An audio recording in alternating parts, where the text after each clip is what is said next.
Good morning, everybody.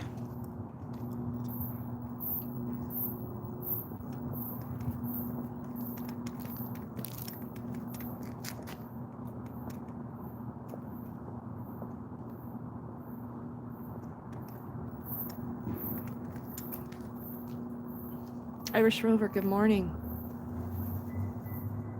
Hey, thanks for being in here, everybody. So this morning,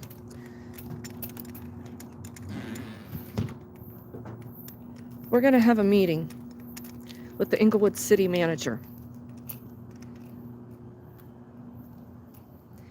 And yes, I'm here by myself, but I'm really not worried about it. However, I am going into this meeting with the Englewood city manager, Sean Lewis, and his, I believe, facilities manager, maintenance manager, whatever his title is. So I was here yesterday. Some of you know that because you watched my stream in the afternoon where Denver was stealing homes. And Shannon and I were here to take care of some BS trespassing stuff in the courts. And still, there are no bathroom facilities with indoor plumbing in this building. And it's going on many, many months now. Some of you have heard me talk about this. It's this new thing here in Colorado. It's, meth mitigation. Because they've found high levels of meth in their buildings, stemming in their bathrooms. So here in Englewood, this giant building, and for those of you that are native to Colorado, you know this used to be Cinderella City. It used to be this really cool, kick-ass mall here with these giant waterfalls. And then the people were like, let's trash the mall and make government bigger. Let's build more government. Let's turn the mall into a giant city compound called the Englewood Civic Center. So in here we have the library and 3 levels, 3 floors of government for the city of Englewood. I want to give you some context for the facts and the differences of 2 municipalities. So you've heard me talk before here in the Denver metro area how municipalities and police jurisdictions come together and they all meet. Right here is a very interesting epicenter in essentially southwest Denver. So you've got Denver, Englewood, Sheridan, and Littleton. So all of these little city governments, well, Denver's not little, but the rest of them are fairly small, come together, right? And they collaborate with each other and, they share secrets and they share, force and all these, feel-good things and blah, blah, blah, blah, blah. Well, Englewood and Sheridan are very close with each other. And if you're paying attention to what's going on over in Sheridan, you've heard that city council and the city manager, Devin Granberry, are entering into an intergovernmental agreement with Englewood to share a homeless navigator. Essentially, this person, gets paid to connect the homeless with resources. Yeah, whatever. So these 2 cities are pretty tight, but there are some differences between their city managers, and I want to point that out. And hopefully the city manager, Sean Lewis, today in Englewood reaffirms what I'm about to tell you, because I do think he is more transparent. I don't think he's an asshole at all. I think he's a little remiss to want to communicate with the public, but I do believe that this meeting today, he wants it, and he wants the public to see and hear what they have to say about why they can't open their library or their bathrooms except to the employees to use indoor plumbing, which yesterday I'd had it. I'd completely had it. Again, I went up to the 3rd floor, went to their little information booth and asked them, who can come out here and tell me what is going on with the bathroom situation?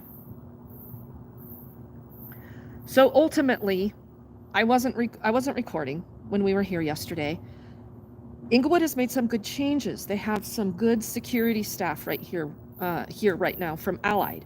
I don't have problems getting into the courtroom. No harassment, no issues there. They have extra security because of these bathrooms. Why they couldn't do that to begin with is beyond me. I mean, it's the cost of doing business in the world we live in. So these are questions that I want to ask the city manager today.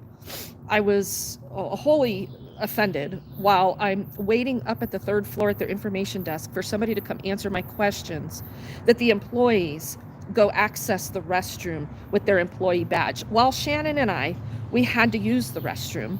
We went up to the third floor to see if we, the peasants, could access the restrooms, and we couldn't.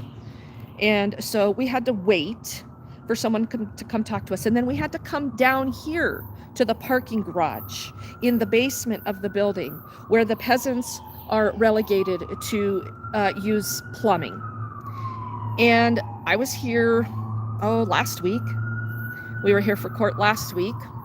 And we came out here to use this, and we couldn't use it. It had been vandalized, supposedly. I don't know. I didn't see it. Allied Security filled us in on it. So, of course, we were relegated over there to the porta potty with no running water, no way to wash your hands, and nothing in the hand sanitizer dispenser.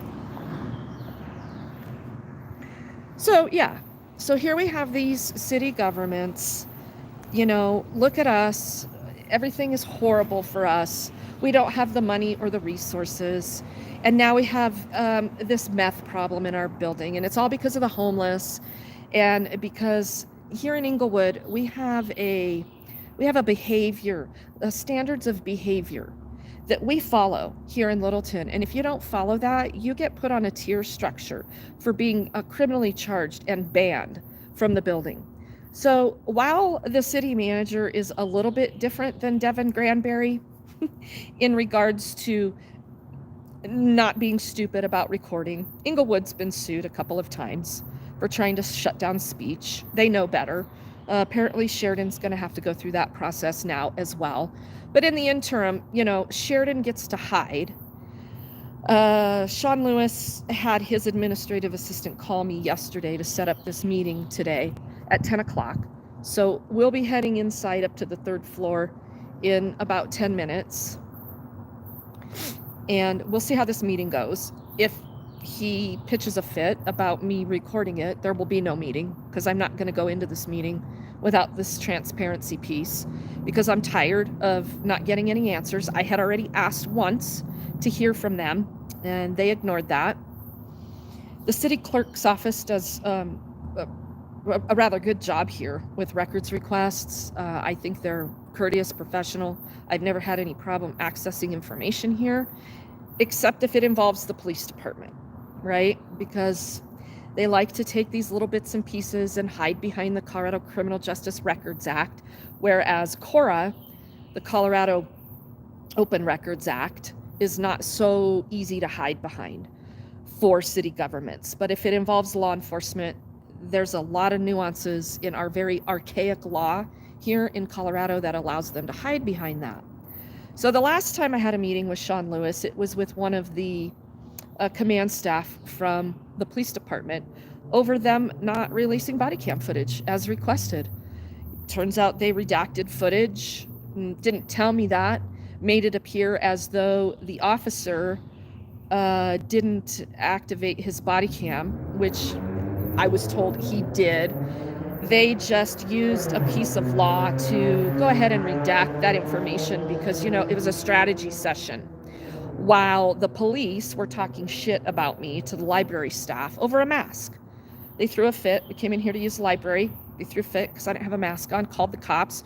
The Englewood cops did a fairly good job, but they called a supervisor, and I wanted his body cam footage. I wanted to actually highlight the good job he did and hear the shit that he was talking about me. Whatever. No big deal. Let's hear it. What do you got to hide? You're doing everything right. So that was a big debacle. I'm in a big debacle trying to get body cam footage from them from the day that they took Nicole's camper and bruised her up very badly and had her boyfriend at gunpoint over over a no license plate contact. Yeah. So some pretty heavy and excessive force was used that day, and so Englewood's hiding behind that. But those are some separate issues. Today's meeting is going to be, I get 30 minutes. Lucky me. Thank you, Sean. I feel so special. 30 minutes of my unpaid time to hear the city manager explain to us why we come here to do business and are treated like peasants and relegated to the parking garage to use the restroom, while the employees in their compound are entitled to indoor plumbing. So, shut up, pay up, and be quiet about it, because if you're not, we'll criminalize you. Yeah, well, guess what, Englewood? So while they do some pretty stupid shit over here, and they do, I do think the city manager is on a little higher level than the Devin Cranberry of Sheridan. Englewood and Sheridan are sharing some resources, to appear as to help the homeless. Yeah, okay.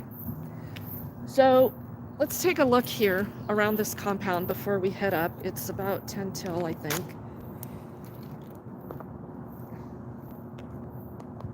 Just double check.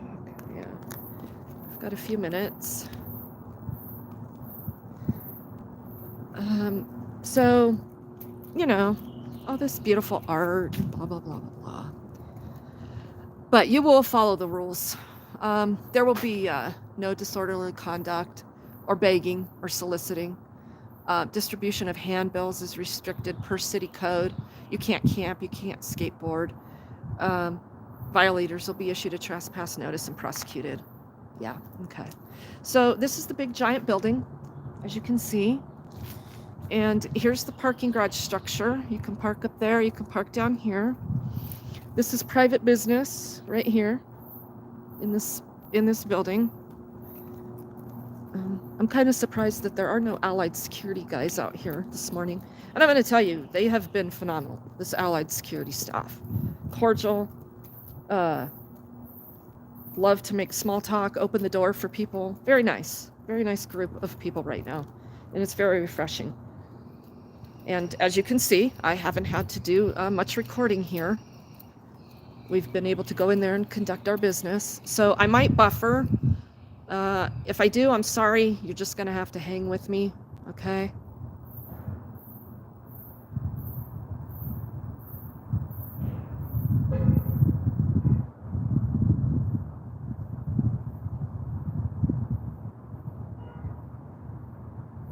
I'm just kind of reading some chat here.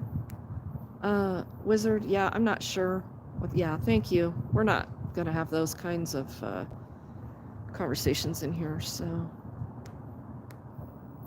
Hey, Ed, how you doing?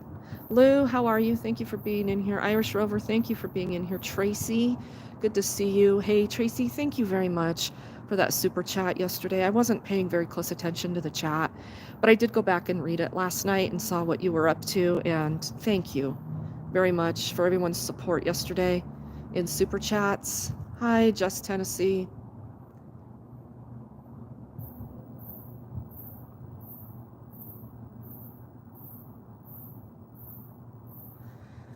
Okay, so in the basement here is the library, and it's been closed. We're going on 2-3 months now.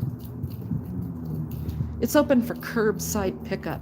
I actually think this is their intention, is for people not to access city services so they can gain more sympathy and support from the community on doing the right thing because of those damn homeless people.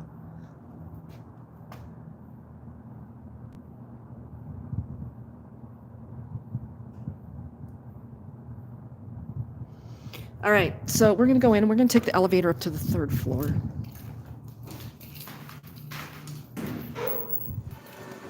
Hi, can I access the elevator? Yeah.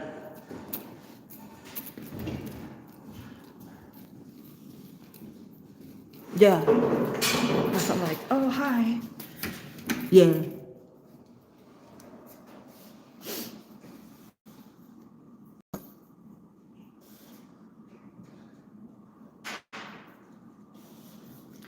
Unindoctrinated, how are you?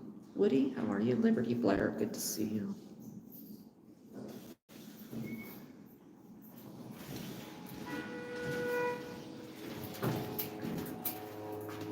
Yeah, I have to go up to the second floor, I forgot. This is stupid.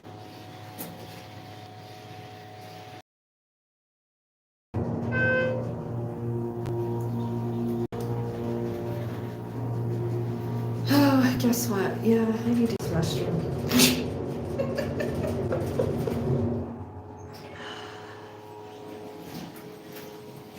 So this is the second floor. Morning. Here's where the courts are. Oh, yeah, let's make sure these restrooms aren't open. No, I'm gonna head up to the third floor, but I'm assuming the restrooms. Yeah, they're still locked. Still locked. Yeah.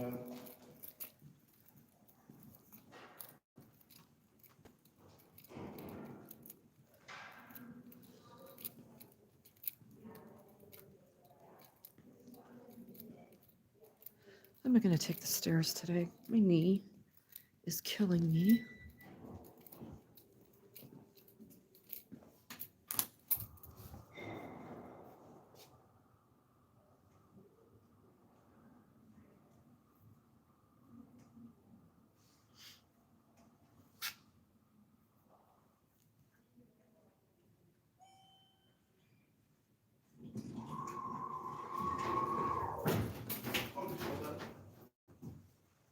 Yeah, no problem. I'll go upstairs too. Okay, Check the cool. time. Do you guys have to use the porta potties too? Yeah. They don't let you use the indoor plumbing?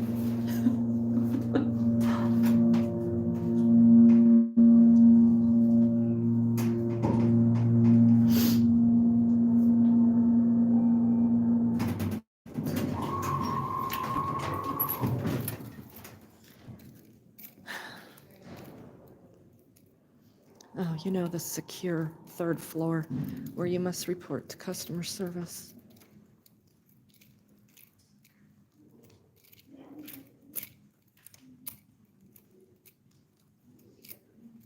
Morning. Hi, I have a meeting with Sean Lewis at 10. Yeah.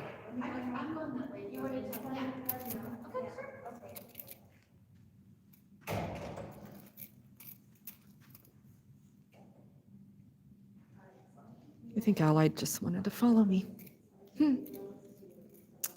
Say it isn't so. Where you will be escorted into the presence of the hierarchy over the people. Yeah, you guys, I have some sad news that we're going to talk about as well. But let's get through this meeting first. Yeah, I told you the other day it was not going to be a good time. And you saw the first of it yesterday.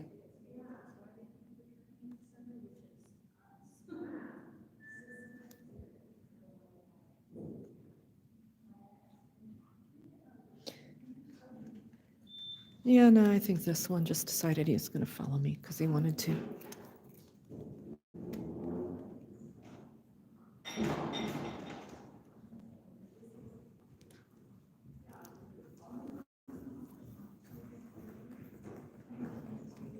Sean, how are you? Good, how are you? Good to see you. Welcome back. Thank you.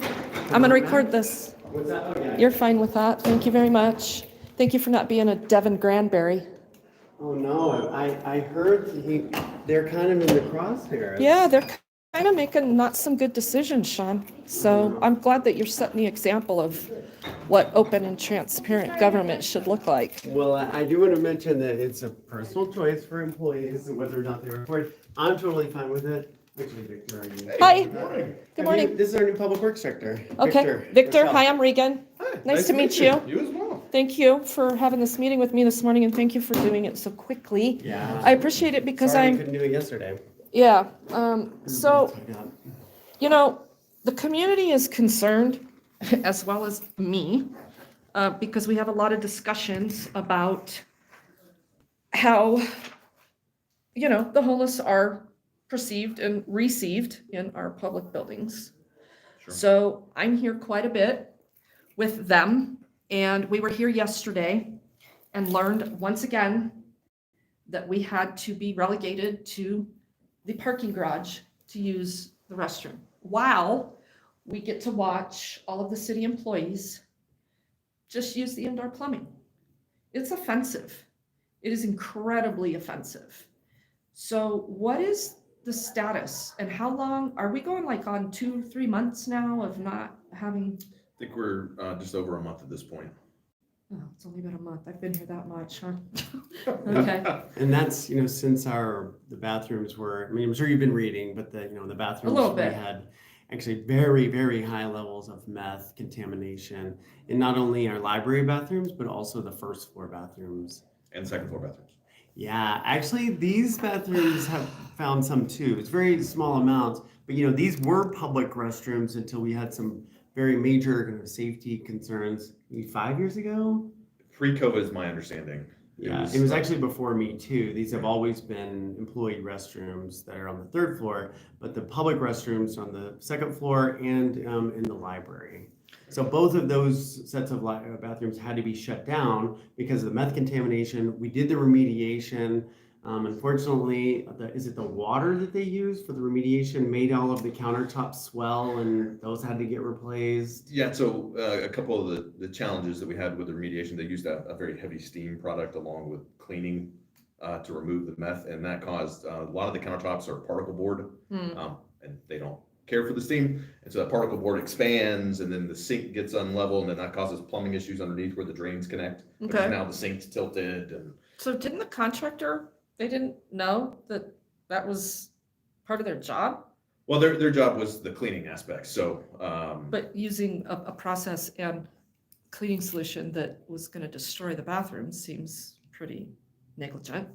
I did have a question about, is that at our cost, I assume? some of it is at our cost, and some of it they're going to cover, and so that's all in process. Along with we have stuff in the vents that's had to be cleaned in the bathrooms and all the things you read. So if online. you've got some up here, some levels of it here in this bathroom, there wasn't enough to deem it a hazard? Is that the deal? That's correct, and it wasn't on contact surfaces. So, if you go back and look at the testing, what we did is we tested contact surfaces, so where people are touching. Mm-hmm. We also tested the exhaust vents, and so those exhaust vents are negative pressure, so they're Mhm. always sucking air out. Mm-hmm. Well, the exhaust vents came back with the highest levels everywhere. I mean, all the bathrooms, the exhaust vents came back higher than contact surfaces.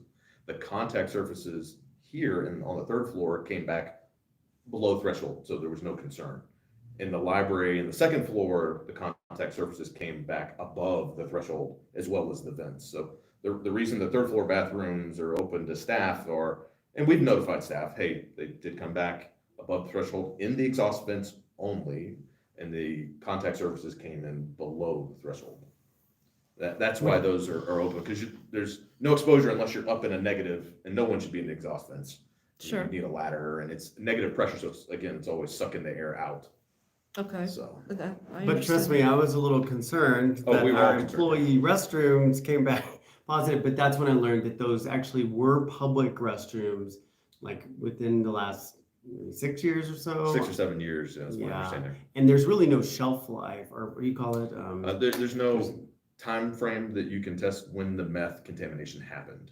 But it stays It stays once it's on on. a surface in a vent for many, many years, apparently. That's what we've been told by the health department, is you can't test it and say, okay, this is 5 days old or 2 years old. It's either contaminated or not contaminated. So this could go on for quite some time.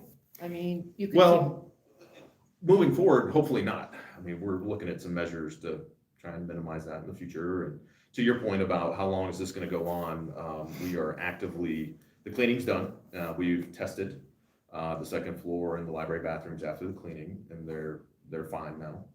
Okay. And we're in restoration mode with the goal of hopefully in the next 2 weeks of having those open. But we reopened the library on Monday. We open right? the library on Which Monday. is huge. Right. This coming Monday, the entire Because- library We'll open. will be Minus the open. restrooms. Minus the while we restrooms. repair Minus the those restrooms. countertops. What was the problem in the library itself? There were a couple of spots that came back hot and needed to be cleaned. Hot, So- meaning they had contamination. They had contamination, right. Stuff that couldn't just be removed? Correct. Yeah, carpets needed to be cleaned and walls needed to be scrubbed and. In the actual library? Right. The one reason why we said we need to do this once we heard about Boulder was because we've seen paraphernalia. And when you know there's a known problem, if you don't test, that's a problem. I mean, for the courts and everybody else. And we want to do what's right by our patrons, by the people that use the library, by our employees. And so we went ahead and proactively tested everything. And basically said, we're going to take all precautions to get this safe. But nothing on the second floor in the courts? We did test the courts. We tested the third floor countertop over here. Well, basically, no problem. My apologies, I need to turn that off. No, you're fine. We tested a lot of public spaces to kind of confirm because, and again, my limited understanding of how this can happen is that sometimes meth can be transferred from contact to contact. So someone could theoretically do meth offsite, have it on their get the clothing. clothes come in, sit down, Sure. rub their clothing on something, and now it's on that surface. But So not in the courts at all. With as many of the homeless as we bring into court, we didn't find anything in the court area? the spots that were tested by our consultant came back under the threshold. That's And we interesting. tested the stairs over here, you know, Uh-huh. we tested the counters, the permit area, we tested all kinds of spots just to make sure we were comprehensive. I asked them at the police department if their building was tested. They didn't know. They have not, so what we asked that of the police department, of the chief and the command staff, and they said, we don't have known use. So where we did have some suspected use was at the Englewood Rec Center. So we did go ahead and test there. And we also are testing at the Malley Center because when we opened up for that overnight sheltering, I don't know if you know, but we opened up when that really severe weather came through, and it was our staff that all just volunteered to do 48 hours of an emergency shelter at Malley. We also had usage that we were able to confirm. So whenever you, again, have a known use, you really need to test. Well, how would the police department know what's going on in their bathrooms? I mean, it's a good question, but again, we didn't have known use, and we have a pretty, I mean, that building is pretty new. I've never smelled anything in there, and I have to say, you know, in hindsight, there was this weird chemical smell that I occasionally would smell in those second floor restrooms, but I didn't know what it was, and I didn't really know what I was looking for. So there wasn't really a need to test there. But we had to do an extensive testing in other parts of this building per, is it CDPHE that required that, or public health? A little bit of both. So, you know, Arapahoe County just formed their public health. Is that how all of this got started? Is the county came in? No, actually the county. Proactive, 100% Englewood. That was Englewood's decision to test. No one said, hey, you need to go test. Okay. You know, we saw what happened in Boulder, and then we talked to staff, and staff said, you know, we kind of got similar concerns, and we said, let's test right now, find out what's going on for everybody's safety, and then we can get it addressed if it comes back. And within, was it a couple of hours of getting the results, we were like, okay, we've got to shut it down. We got to clean. You know, we were concerned about public safety. And I respect that. And assuming that all of this data and all of this speak from the government is, you know, scientifically proven and it's, you know, all legit. What's going to happen moving forward? Yeah, it's a great question. And so Victor can probably hit a lot of those things. One of the things that I am really happy that the facilities department, which is under Public Works, has found in association with the library staff are the Halo devices. I don't know if you're familiar with that, but it's a device that, you know, sits on a wall. It's a camera. No, actually, it's not a camera. This one's not a camera. It's just got a fan that's circulating air through the device and testing for drug usage, vaping. A lot of schools have them in there to keep kids from smoking in the bathrooms, etc. So it will have an alarm sound that we'll have. It's also tied into our computer networks so that staff is notified when there's drug use. And we're hoping that that helps deter if somebody knows that an alarm is going to go off. Has that been hopefully proven? that's I mean, has that been, where have you seen that used? What do you know So about it? I believe Littleton might be using it, and there are some other jurisdictions that are using either the exact device or very similar devices. And what it does is it's just testing for particulates in the air. And it Okay. doesn't know if it's meth, or if it's a cigarette smoke, or if it's Oh vape. It just boy, says- so this thing could be going off nonstop. well, hopefully not. I mean, Maybe at first, but we're hoping that that doesn't. yeah, there shouldn't be. Particulates in the air. I mean, we're talking too much perfume, Sean. No. Being smelly. I mean, we've got rules that you can't be in Englewood with body odor. I mean, it's a legitimate just drug question. and smoke. Yeah, it's more the visible things, the larger particles, and so, and it does tie into our system, and so it'll sound an alarm, and we're gonna put notices on the doors that, hey, these devices are in the bathroom. Testing is a way to help, hopefully deter people from using. How much is this gonna cost? I have to double check. It's actually not that expensive since it'll integrate into our existing system. So we don't have to buy a new system or anything. It's kind of like, if you think about adding an additional smoke alarm in your house, sometimes they're hardwired in. If the wire's already there, it's, you pay for the device, but then Okay. it ties into the system. So there's like no monthly fee or anything like that. It'll plug and play. Will the into what we fire already do. department be monitoring that? No, it ties into our system. So it's not the same as a fire alarm. And I was told the device itself is maybe 1,400, Something like that. I mean, there's some cost, but it's not overly. but that's a one-time. I mean, and we think it's well worth it to try to really make sure that we don't have to keep doing this every year. Right. And to your point, I don't want to just assume that, you said the courts and homeless folks that are in the court. Mhm. We don't assume that our problem is isolated to just people experiencing homelessness using our facilities. One of the things that we spent a lot of money on, speaking of money, was those restroom facilities that you see outside. Oh, I know, I those used are the not bathroom. cheap. Yeah, I used it this morning, and shared it with someone with a big backpack outside the stall. And you know what? They're nicer than the trailer is nicer than our existing bathrooms, frankly. And I've used those, quite a bit. But we brought those in to make sure that the public has access to restrooms. And, we have a lot of people that are using the light rail. We have a lot of people that are in here for court, for city services. We want to make sure that they had both accessible. So those blue ones are actually ADA restrooms, and then the trailer, they're not ADA, but they're really nice restrooms. So Right. we've invested heavily in rentals. Oh, I know of how those, much so. those are. Yeah. And the moving water is incredibly expensive. Yeah. And moving wastewater is even more expensive. Mhm. So that's why it seems to me, it would make more sense that the public be able to access these working restrooms, Sean, because when we're down on the second floor and we're in court, we have to hold it because we don't have time to go downstairs, go out into the parking garage, make our way back up, get back through security.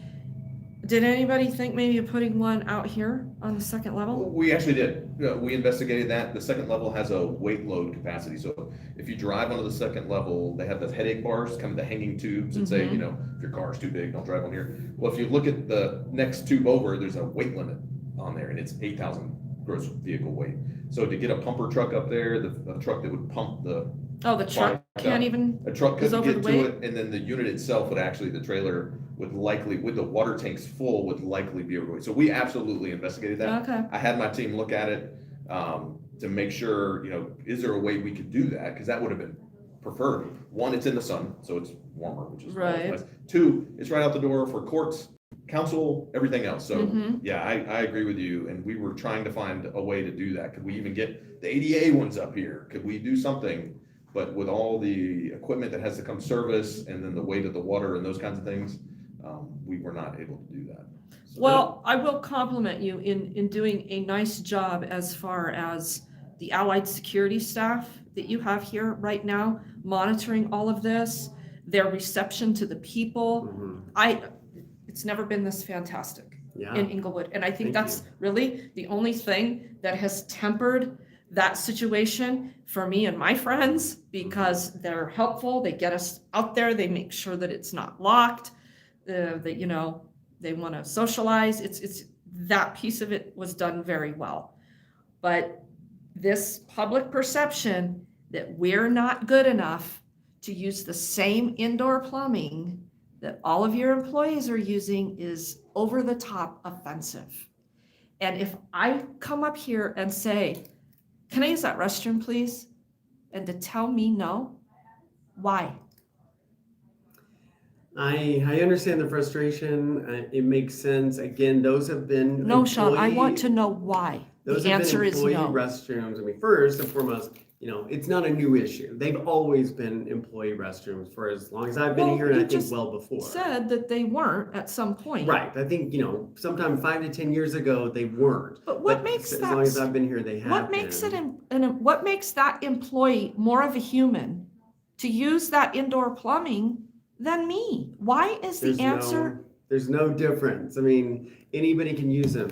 I think when we had the safety concern 6 or 7 years ago, you may remember when the man came up, pulled a gun on our deputy city manager, Murphy Robinson, and was looking for the city manager. I think that's when the city took, and Murphy Robinson took the lead on creating a plan for security to try to make, the building more That's secure. not a plan. That's not a So- security plan. Well, That's it is when ousting you the separate. entire public. You had one incident, and we take it and we turn it into a catastrophic event and lump the entire society into it and end up telling people 5 years later, you don't get to use indoor plumbing for safety. Sean, that doesn't sell. I'm sorry. Well, It's very frustrating because you're right. I mean, It's wrong. incidents create It's changes. wrong. It's why And we your have building response is codes wrong and to fire it. codes. Well, the other thing to It keep was in an mind- incident that caused it. Yeah, another thing to keep in mind is, our other public restrooms, we're cleaning those now. And so we're also trying to make sure that we keep everybody safe and sound. Is the city, we have a public responsibility to provide services, Yes, right? yes, thank you. And to do those services, our staff are looking to use the facilities in a safe manner. And we Sure. had public facilities, and unfortunately, for whatever reason, those became contaminated. And so we've now provided an auxiliary facility while we get those back up to snuff. I understand that. That's an aside to what we were just talking about, because you've had to respond with this extra security. You could have done the same prior. Are you going to do the same after? Because I like to know how you're going to handle all these little alarms going off. Yeah, we're going to increase security levels. Allied, thank you for that feedback, by the way. Yeah, That's they're doing fantastic. a fantastic job. We've heard that from external folks like yourself. So again, thank you for that. We've also heard it from internal. We've heard it from PD. We've heard Good. it from the judge, courts. Everybody's Mhm. very, and myself included, I think Sean as well, are very pleased with the service they're providing. So we're going to increase our allied presence when the bathrooms open and around the library, at the entrances, and then just on the premises as a whole, internal to the building. So this shouldn't be an issue again. Our hope is Fingers between crossed. that, with the halo, with more education, more eyes on the ground, we won't have this issue. We're also looking at a more stringent, frequent cleaning regimen for those bathrooms that maybe go a little bit above and beyond the normal to try and avoid concerns in the future as well. So those things are all being looked at and are on the table. So there shouldn't be any reason that anyone can't come in here during business hours and use the restroom in a responsible manner, right? Without having to trespass people, tell people they can't be here, unless what, Sean? I mean, No, you're exactly right. I mean, they'll be able to use the restrooms on the second floor in the library. We have more stalls for the public than we do for employees. But, we're like most organizations that have separate employee facilities. That's not uncommon.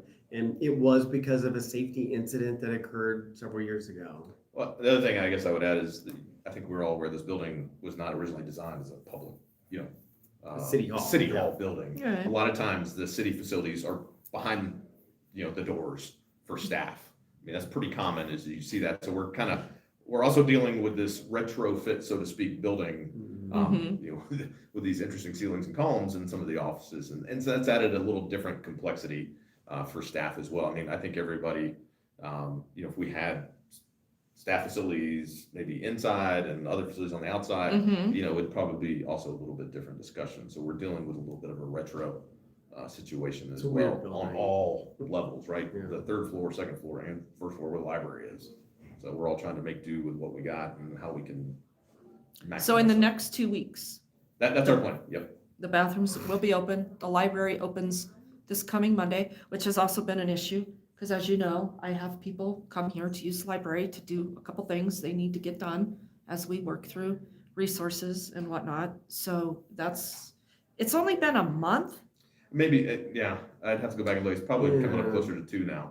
Yeah, it feels like It feels like it's been a while. a very long time.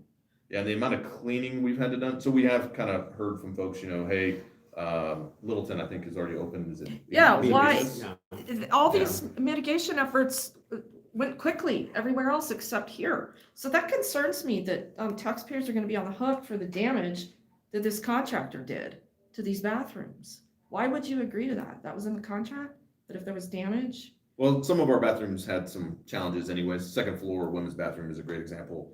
Those countertops were not in great shape, so I would not say they were pristine by any stretch. Yeah, Councilmember Russell repeatedly complained that she said that in the restroom, that countertop was kind of coming off the wall. Right. So some of the things the contractor, I would say, didn't really have any control over. Some of the situations, they're probably, and again, I'm speculating because I wasn't here, and you probably weren't here either, Sean.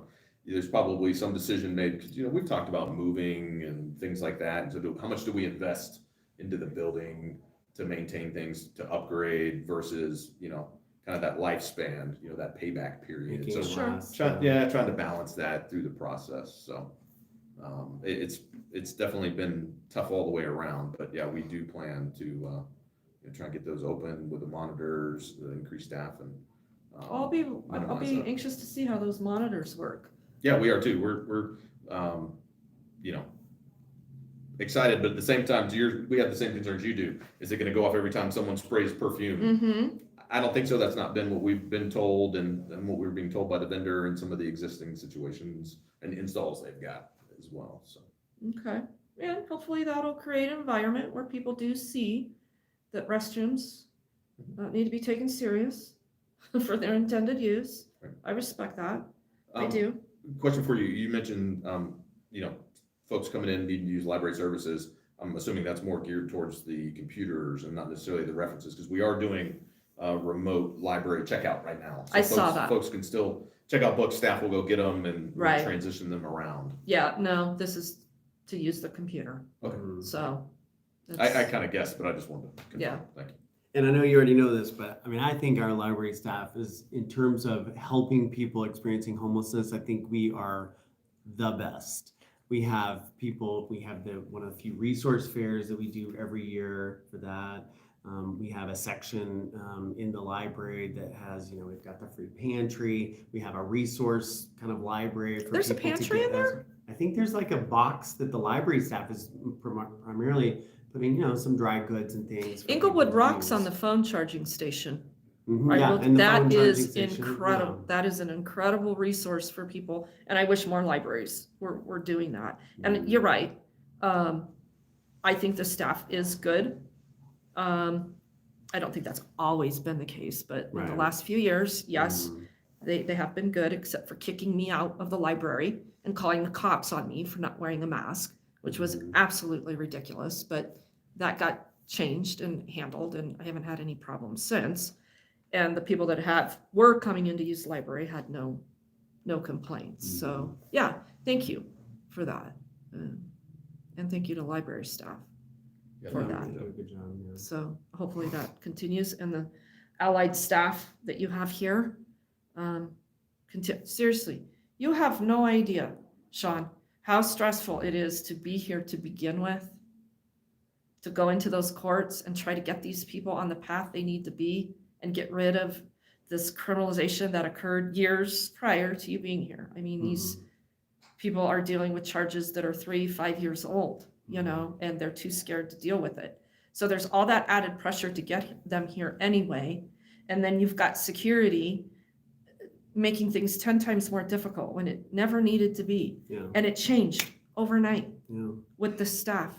How did you, and I know, I'm sure Chris told you I've got a 10:30 appointment, but how have you found the court navigator to be? I haven't accessed her. Nobody's asked to access her. We used her one time, and I think it was this previous person that you had, and we never got any follow up on that.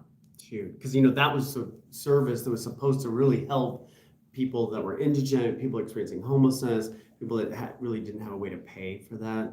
So I've been. We've had one interaction, one in-person interaction down there when they were there, and actually approached us, Mm. and it was wonderful, but there was no follow through. Yeah.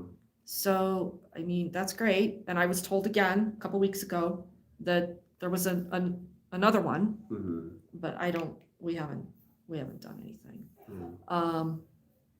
And not that we need a lot of those services, me and my friends that come in with me, because we're pretty much already on a track. Mm-hmm. And I talk about this often, what a good job the Englewood Courts is doing with Judge Jefferson, because the people that I bring in here typically don't come back. And that's collaboration. I mean, they don't recidivate, or they don't? Yeah. Okay. Yeah, their Cool. cases are closed. Mhm. They're accessing resources. Several of them have got housing, but it's Mhm. not been through this navigation. And Mhm. these people have already been in this system over Mhm. here in Arapahoe.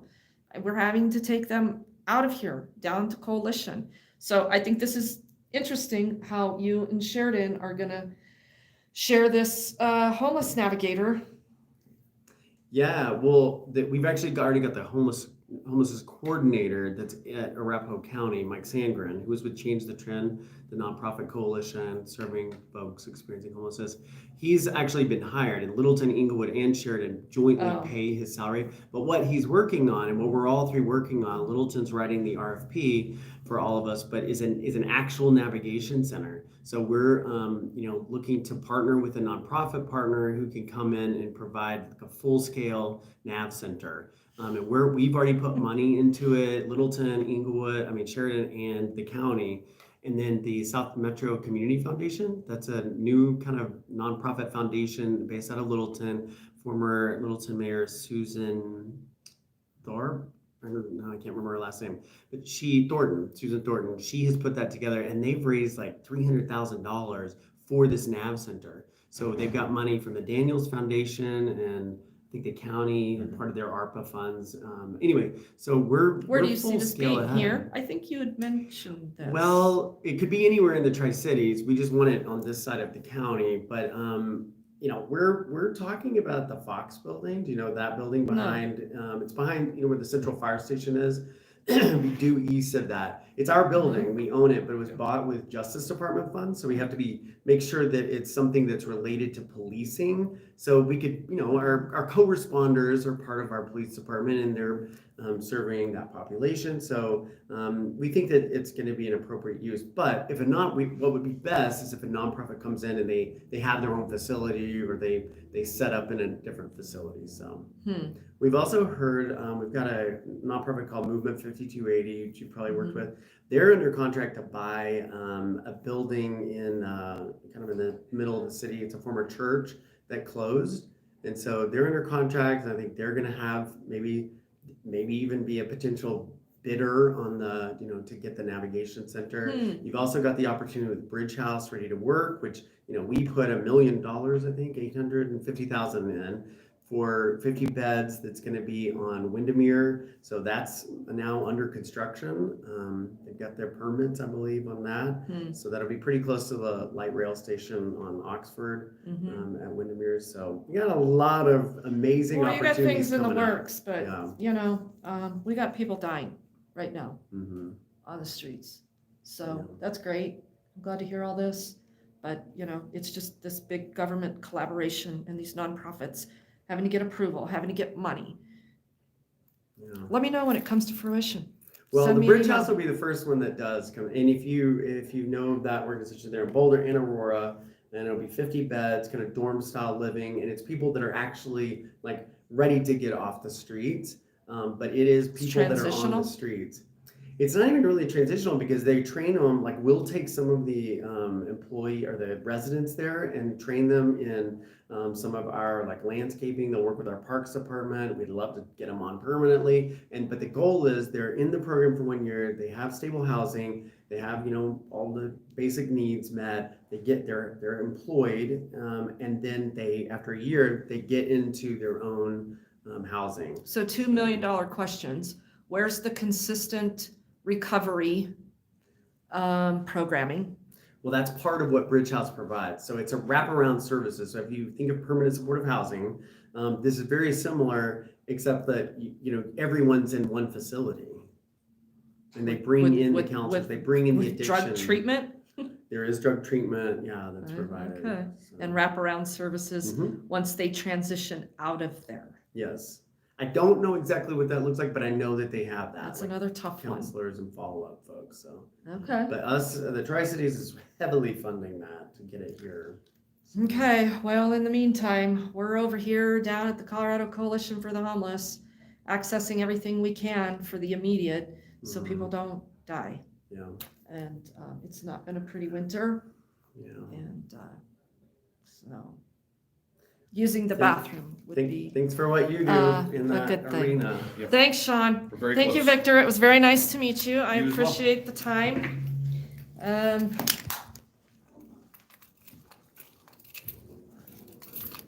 Excuse me.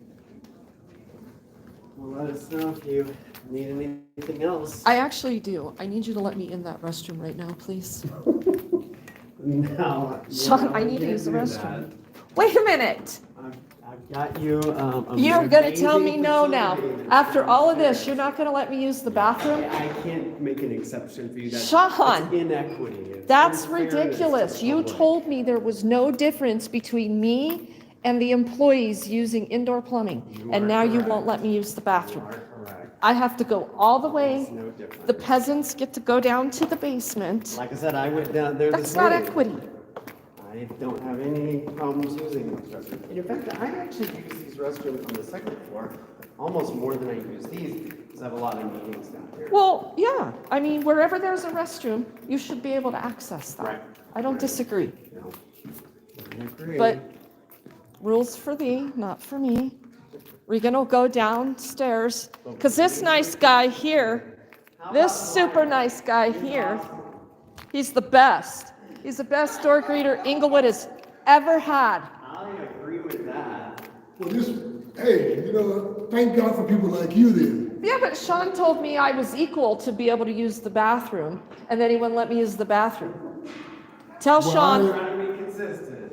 I would have to defer to this great leadership with this. oh, stop it. I like you. Don't ruin it. Bye, Reagan. Bye, Sean.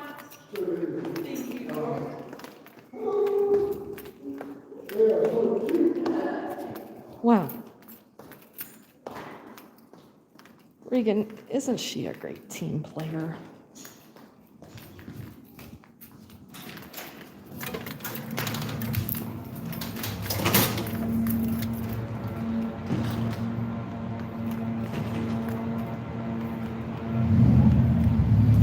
You're equal, but you're not.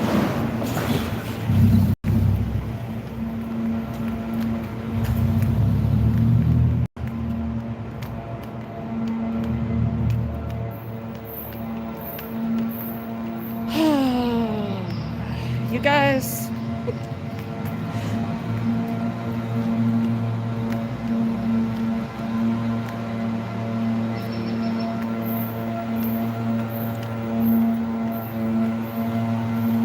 I have to use the restroom. So, this is gonna sit right here, okay? Hopefully nobody steals it. Actually, I can take it in here. I want you to see the bathroom trailer. These are actually very, very nice. And I wanted to buy one for the nonprofit. The only reason I did not is because while I could afford the trailer, I couldn't afford to move the water. So this is a, well, restroom, the trailer that I was having, I got a custom quote. I wanted restroom, shower, and laundry. And when I knew I couldn't move water for laundry, then I, took it down to just restroom and shower. And still, moving water is the problem. So I'm gonna set this right here. I'll be right back.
Yeah, so this is a floor stall, and it's heated.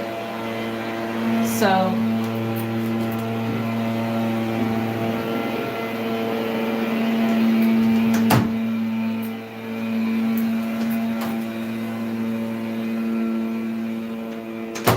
with running water.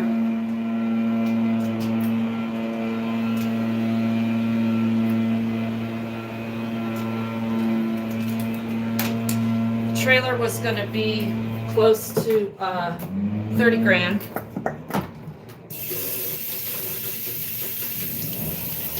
And then of course there's the task of moving it. You got to have the right truck to move it, which we were willing to make a personal investment into that.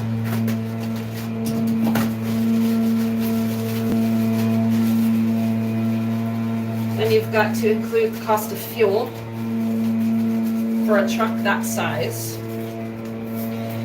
And I just, at the time, didn't have enough consistent income for the nonprofit. Oh, and they're heated.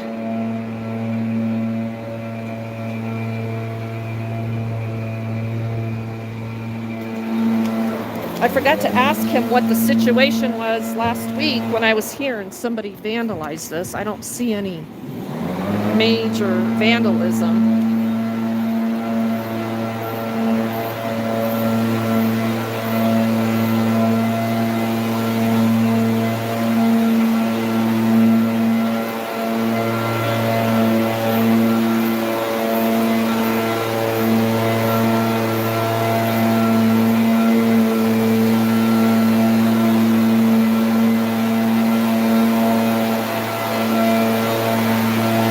Hot water heater.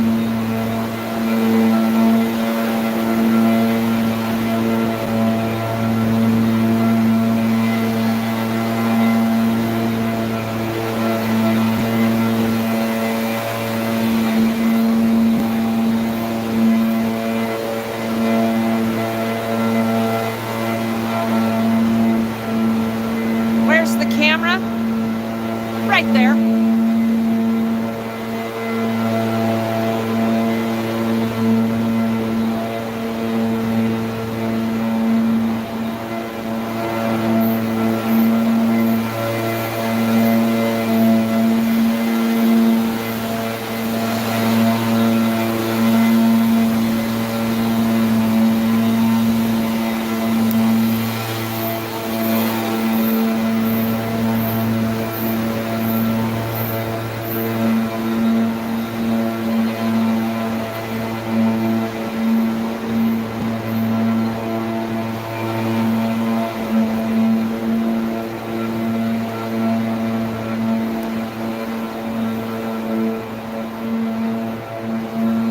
Okay, had to get away from that blower noise. Let's get in the car. Let's have a little recap here.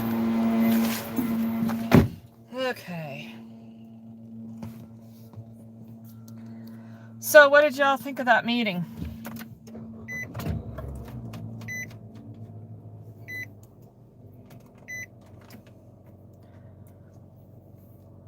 When is the next Englewood City Council meeting? I believe Englewood City Council. Hold on, I gotta check a message that make sure something major's not going down. Give me just a moment here. Oh, okay, we're good. They lie. You think they're just a couple of yes men? Well, Victor was nice. You know, I mean, for what his job description is, he at least knew what he was talking about. But yeah, he shuffled me out quick. Oh, he has another meeting, you guys. I mean, he's just in meetings all day long. And it's just like community service for him to come meet with little old Regan. Yeah, so at any rate, so the bathrooms are supposed to be open in the next 2 weeks. The library opens on Monday. The mitigation company did a bunch of damage to the library or to the bathrooms during the cleaning process. So that's why it's taking so long. I guess, right?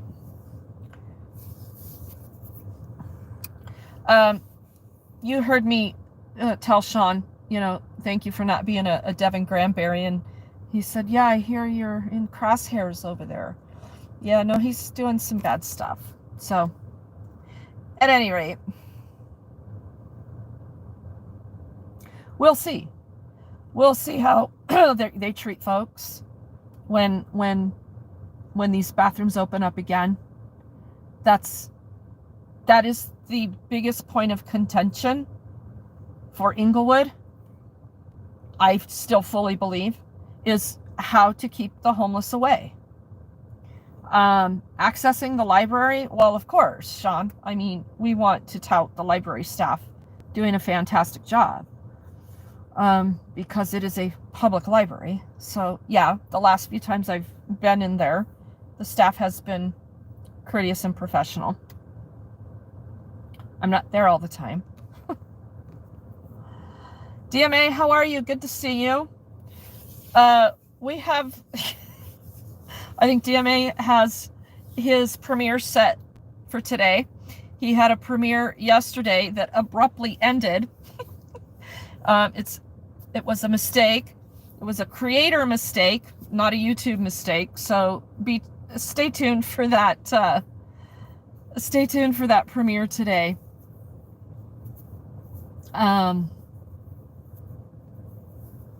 We were out yesterday doing some stuff in Lakewood. We had some interesting interactions, mostly decent interactions, until one guy decided to get stupid with me while DMA went to the restroom. Just pretty good footage. Sorry, I have to laugh. I've got a heavy mind right now, and one of the outlets that I have to have is to fill my mind with things that mask the other things, and one of them is laughter. Okay, I can take the dumbest situations and just turn them into a comedy event. It's a coping mechanism for me. It really is. Because there's a lot of heavy bad things going on out there on the streets. And I titled part of this, and some bad news. So the bad news. The three guys that were in the motel, Jesse, Don, and Phil. Don passed away yesterday. So,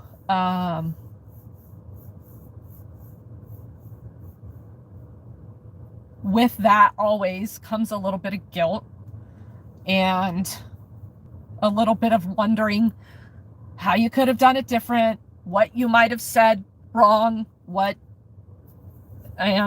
so I don't know why Dawn didn't have any more hope. And I didn't talk a lot about Dawn because there was a lot going on. And you may or may not know that Dawn is a Columbine family. And Dawn has a daughter who was one of the key kids in the Columbine shooting. She was not shot. She survived all of it. But it altered their lives. Okay?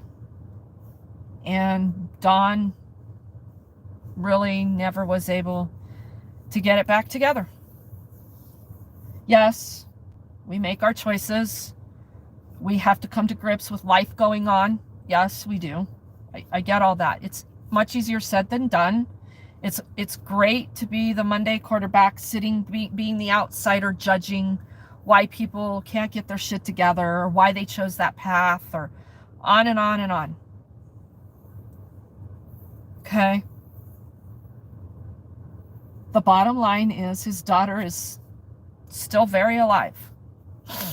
And I've been working with her behind the scenes and getting to know her initially back before Christmas when I met Dawn.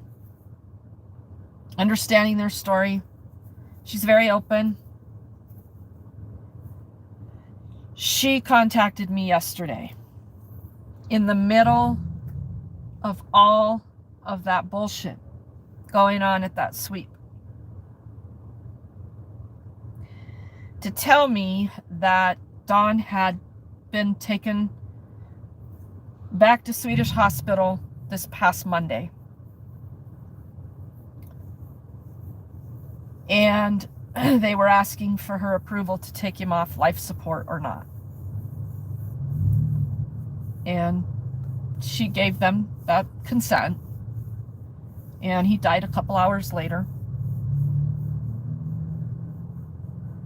So, we talked last night, worked through some things. We got to continue to work through some more things because she's out of state.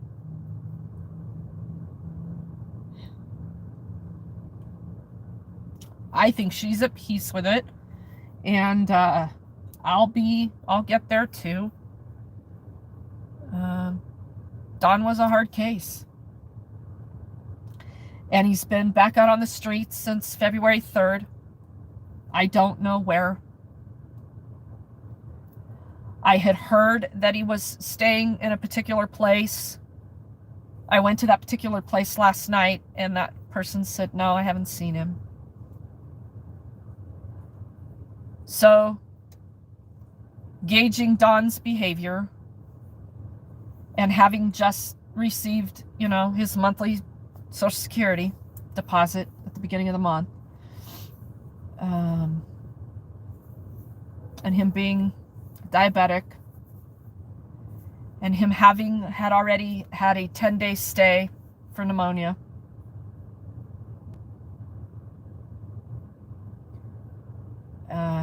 Yeah. So he went back to the hospital on Monday in a coma. We don't know from where.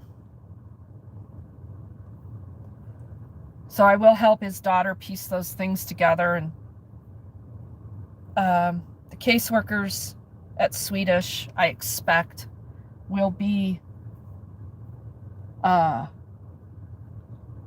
helping her, as they should, with all the legal documents.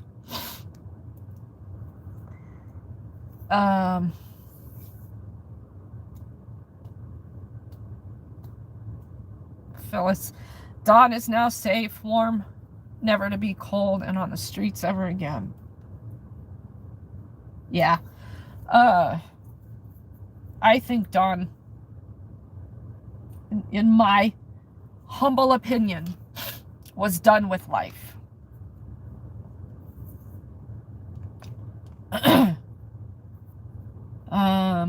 There was always a blank stare.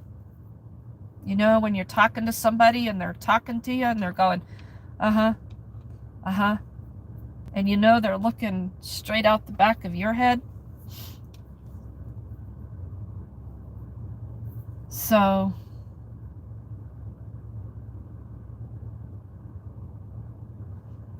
I don't know. You don't come into a person's life at the end of the story and go, listen to me, there's hope. You can say it.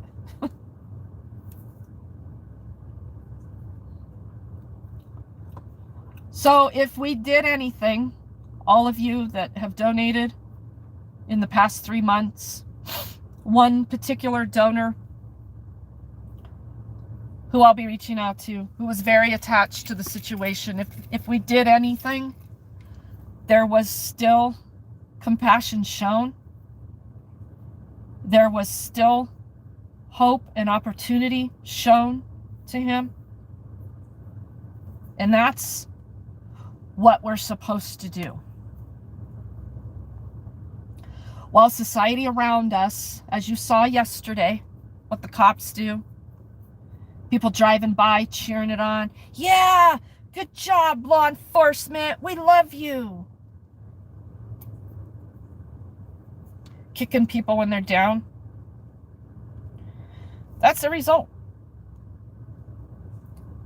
And thank God and praise God, there are still people like us.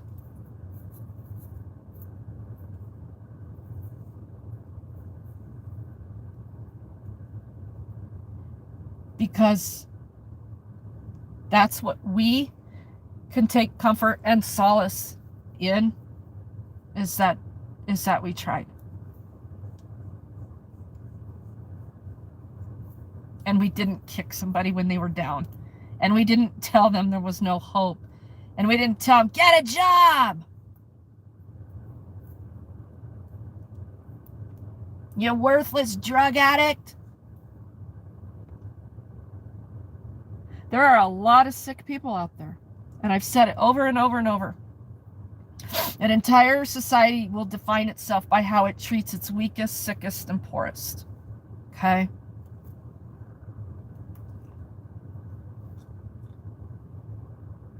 I want to be part of that society. I don't have to accept what's going on around me.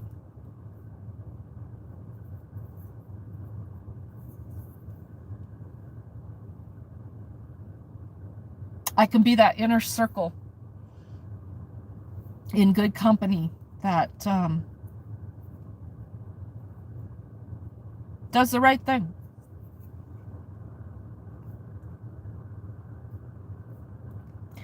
Thanks, Mike. Thanks, Lou. You're exactly right. I love our community. We have a lot of amazing people in here. And a lot more, even outside of here. We have new ones joining us every day. We are rolling out that mat to show people you can do this too. You can get active. You can activate yourself. You don't have to be part of a group.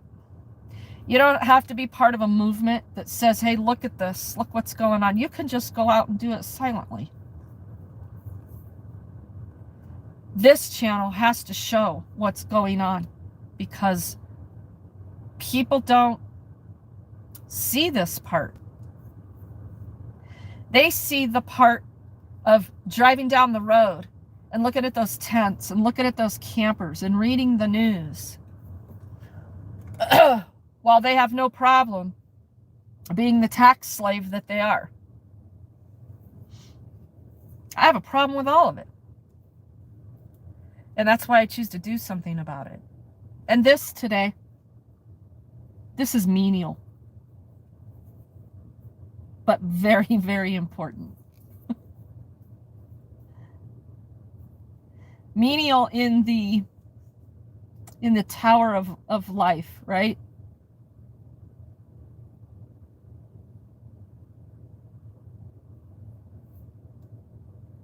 Maybe Don had come in here, you know, seeking shelter, seeking help or whatever. I don't know. But I'd like to know that because of me and my efforts and those that follow suit, that he was treated the way he should have been treated. He wasn't a violent guy. He wasn't a mean guy. None of them really are. You hear Sean explain this. One time, somebody came in here with a gun, looking for the assistant city manager, whatever. I should have said, why was somebody in here with a gun, looking for one particular government employee?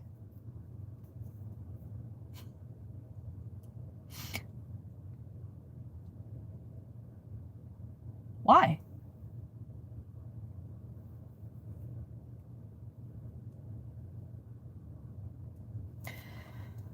So, at any rate, that's the bad news. You know, say some prayers for his family, his daughter, and his grandchildren.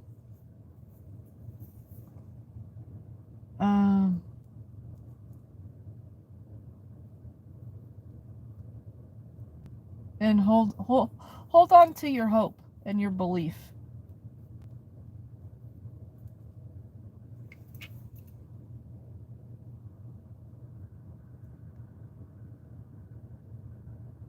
Is Manuel Mata in here? Manuel Mata 2.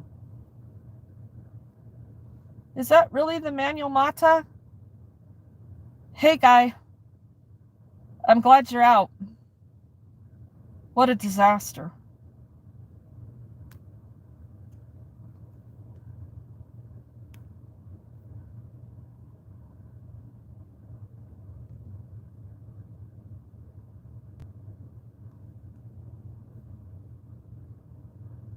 That's his second channel, huh, ANCAP?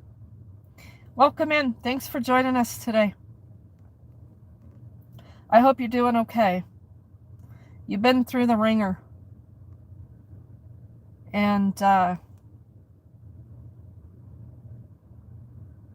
sorry. But there's another American patriot, you guys, being targeted. Stay strong. Stay smarter than them. Okay? Because we need you out here.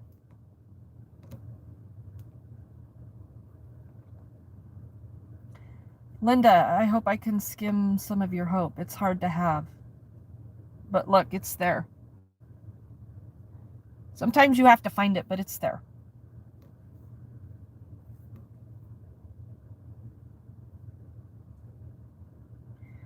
Johnny Bravo, when you can humble someone and make some change while doing what's right, the feeling of making someone's day or helping out is way better than negative thoughts and energy wasted away. There you go. And sometimes it can be as simple as conversation.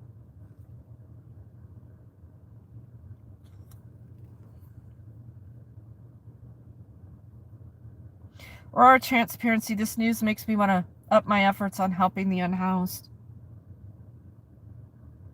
And help is a good word. Look, we're not going to solve everything. We're just not.